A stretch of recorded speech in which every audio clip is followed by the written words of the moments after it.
আজকের স্টোরিটা একটা ছোট্ট লিটল বারবারের। যদিও এটা খুব লেট আপলোড, এই ফোন মেমোরিতে দেখতে দেখতে খুঁজে পেলাম, শেয়ার না করে তো পারলাম না।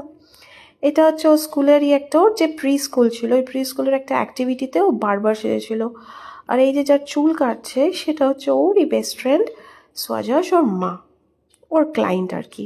তো চুল টুল কেটেছে, কেটে আবার আয়না দিয়ে দেখাচ্ছে যে ঠিকঠাক কেটেছে কি না।